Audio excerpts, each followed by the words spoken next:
Well, we define the force through 5 different levels. One would be constructive authority, command presence. So simply us being there and our presence. Number 2 would be communication, talking to people, giving them orders, giving them commands, and trying to convince them to do what we're trying to get them to do. The third would be physical contact, so low to medium physical control tactics, simply putting our hands on people and trying to get them to do what we want them to do through that. The next would be physical control methods, which are medium physical control tactics like OC spray and taser and things like that. The next would be serious physical control measures, which would be less lethal munitions, serious physical countermeasures, expandable batons. That's where the taser would more appropriately fit. And then finally, lethal force. And the definition of lethal force in our policy manual is, lethal force is force that is employed by a deputy or officer for the purpose of causing, or which the officer knows to create a substantial risk of causing, death or serious bodily injury. When lethal force is justified, the means by which force is applied is irrelevant. When using this level of force, it is preferred that it be accompanied with verbal directions or commands. Okay.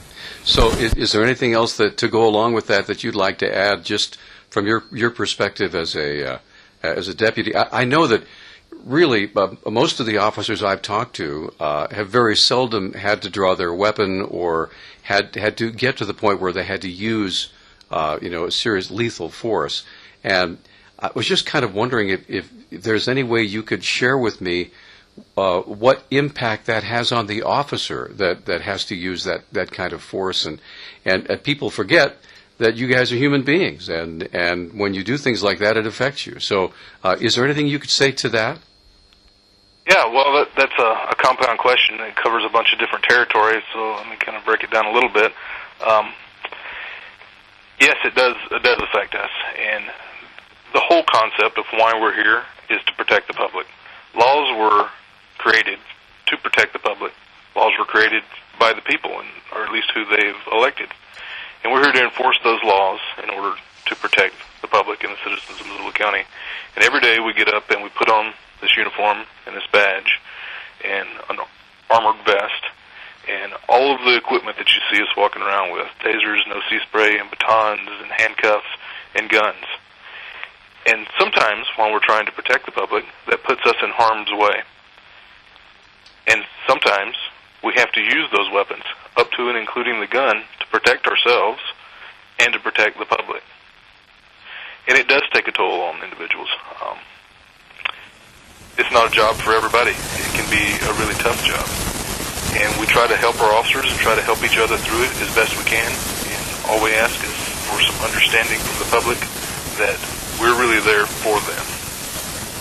Well, now, do you happen to have any knowledge of any pushback from organizations, not necessarily from Missoula, but out of state, that have been very vocal about their criticism of police using force? Has there been any contact with the sheriff's office saying, we believe that you acted incorrectly, or has basically it's just been just within Missoula? No, we haven't had it, or at least I haven't been in contact with anyone outside of the public, or anyone in general, really pushing back or saying that the force that we used was unreasonable. I think in general in Missoula we live in a really good community that people understand and respect what we're here to do, and we appreciate that.